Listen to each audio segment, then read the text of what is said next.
So yeah, we're gonna start with the thing that's freshest in our mind, and then work our way back. Moon Knight. So Spoilers yeah, for we're the gonna first 4 episodes of Moon Knight. we're gonna get spoilers out of the way very early. For anyone watching like the clip on YouTube, you're gonna want to click off of this video or keep watching if you don't care about spoilers. So, Oscar Isaac led new show, Disney Plus, newish. The first Disney Plus Marvel show that features a hero that we've never seen before on screen. So exciting territory for the fans, because fans of the comics know Moon Knight as sort of this Deadpool-esque. I don't know. I might have been tainted by all of the memes where people replaced his dialogue with like stuff that he didn't say, like there's a panel where he's throwing all of his weapons, like his boomerangs and his, knives and stuff, and he's like, random bullshit, go! And apparently that wasn't in the comics, and I thought for the longest time that it was, and I was like, oh, this guy's funny. This guy's a joker, baby. But That is a good point. I didn't even realize that this is the first show that is a new character. yeah, Everything no, else has been existing ones. yeah. So it's either exciting for MCU fans or it's worrisome for MCU fans, because on one hand, you have territory that has not been touched, and you have source material that has not been touched. And so it's very exciting to see what direction the show is going to go and where the actors are going to take the roles that they play and blah, blah, blah. But it's also worrisome because, as an MCU fan, you understand that everything kind of ties together at some point, and other movies and properties that have kind of strayed away from that can be, and are experimental. Some people don't like the change and some people don't like the format. I for one, appreciate when properties in the MCU kind of change their genre so they don't seem super predictable. Yeah, considering, like, if you include all the shows, there's at least like 30 different movies or shows at this point. Yeah. And anything new is just really exciting. Yeah. So I for one was super stoked going into this show, and especially not knowing who Moon Knight is. I have seen him.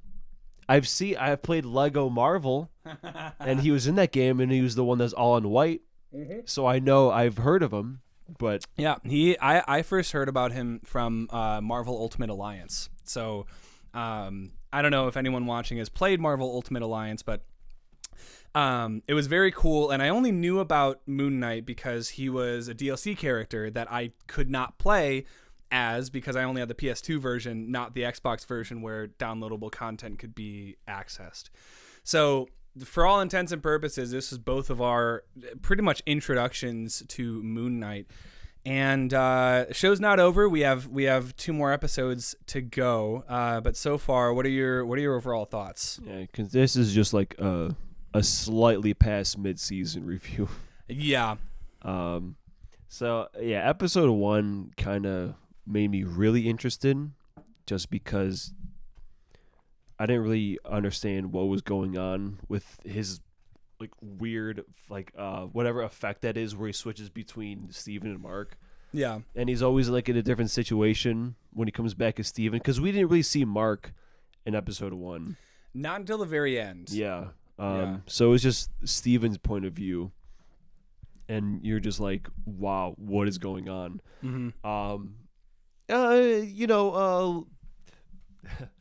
Dismissing a couple really, really bad CG moments, it was pretty solid.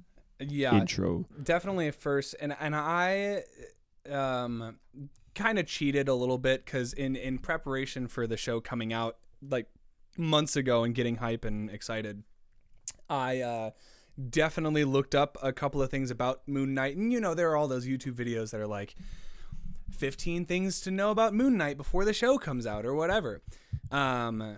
So you find out that he suffers from a mental illness called dissociative identity disorder, which is kind of like split personalities, but it's not.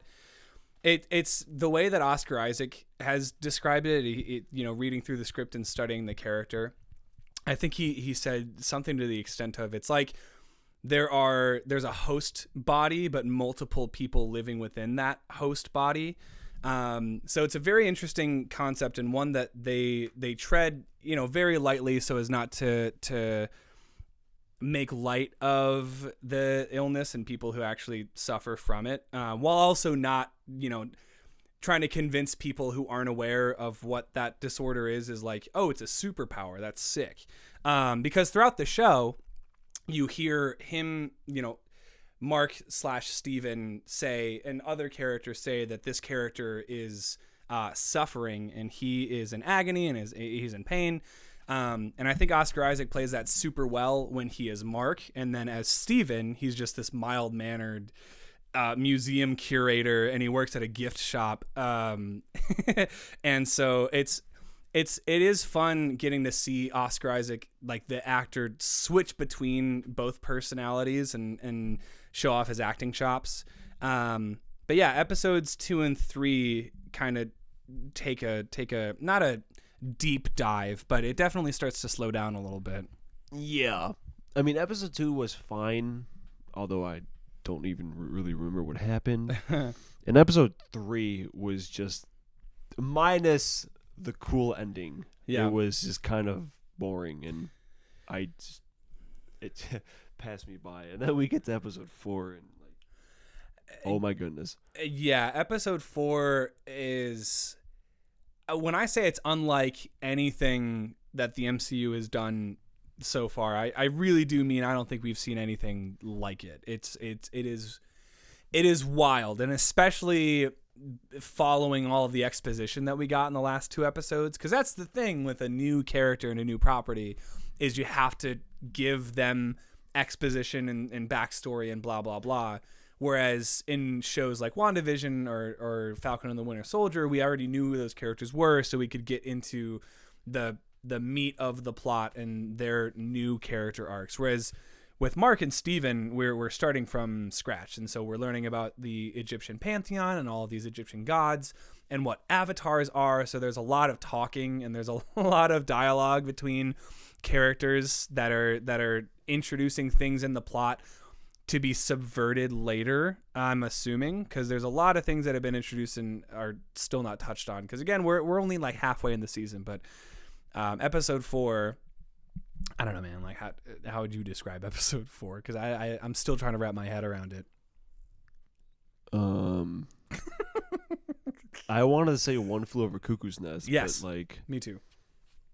Also, not really, because there weren't any giant talking lizards that say hi. I think that was a hippo. A hippo, whatever it was. A hippo. Hi. Yeah, that yeah, there's definitely that's the first thing I thought of too. And I don't know, it makes you question what is actually happening in the show. Which I think is a really cool idea to throw at the MCU, because up until this point, everything has been really connected, and people are talking about the blip everywhere, and people are talking about Thanos and blah, blah, blah. In this show, you don't hear about any of that at all. Yeah, well, we do have 2 more episodes left, so. Yeah. And as of now, yeah, we haven't heard anything from any other MCU properties. Yeah, and we'll definitely have to touch back on this show when it's over. But as of right now, like, I for me, the show is sitting at a very high rented. Not that you can rent a TV show, but it's kind of like, it's kind of in the middle, and it could go either way here, depending on how it ends. But it's definitely on the rise. I would say it's definitely yeah. My only complaint is honestly Ethan Hawke. You don't like Ethan Hawke? No, his character, he literally just walks around slowly and just monologues. That's all he does. That's true. I mean, he either killed people or was an accessory to murder in the first couple episodes, but he hasn't really done much like that since. And he's looking for what is the thing? Amit. The Quidditch? Yeah, well, that's the What's the ball called in Harry Potter? The Quidditch games. Oh, the golden snitch. Yeah, the golden snitch. He's looking Yeah. for the golden snitch the whole time, and he gets it. And yeah, it just The crossover we never knew we needed. Yeah. I think there's still some room in the show to grow. So I'm excited to see where it goes, and I'm excited to bring it on the podcast because I'm sure we're gonna have very many thoughts about how it connects to the rest of the MCU and blah blah blah. And then we're gonna have Doctor Strange, and then we have Ms. Marvel, and then we have Thor: Love and Thunder. So we're covered on TV stuff and movie stuff for a while. Also, Khonshu's really cool. Khonshu is very cool. I think I really like how he looks. Also, yeah, the main the Moon Knight suit is pretty sick. Yeah. Unfortunately, we didn't get any of it in episode 4. What's the Steven version, Mr. Knight? Mr. When he's in a Knight, yeah. suit. I think that's pretty funny. I like that. Yeah. I'm just trying to sum up all my thoughts on Moon Knight real fast. But yeah, like what do you just the ending of the episode, I think probably what you said was what's going on. It's like a hub world of previous avatars. Yeah, I have a theory that after Mark gets shot by Arthur Harrow, he wakes up in this psych ward, and we see a bunch of characters that we've already met before, and then the episode ends with Mark kind of realizing and remembering what happened in his memory, aka like our memory as the viewer, runs out of the room, walks into another room, finds a coffin and pushes the top over, and we see Steven, and they're both standing side by side, and they're like, oh my god, it's you. They run back out, and then we see the figure of what looks kind of like Khonshu walking through a big set of double doors. It opens up, and it's this big hippo wearing like Egyptian garb, and the tiniest little voice comes out of it, and the hippo's like, "Hi!" And then both Mark and Steven just scream their heads off. So I don't know, man. I think it is like a separate plane sort of thing. I think it reminds me of like the Wakandan, like the ancestral plane. Where But also, I just realized that God, I am so bad with names. What's the Layla? Layla was in there too, and Layla was not an avatar. Yeah, they mentioned that Khonshu wanted to use her as an avatar, so maybe it's like Avatar and they're like candidates. Like maybe that's where people get selected. I don't know. I'll have to look back at the episode. I mean, I'm not going to go back and rewatch the episode probably, but like there will probably be clips explaining like, oh, this character was in the background here and we saw them at this point in the show and blah, blah, blah. Yeah. So it's exciting stuff and we love to speculate.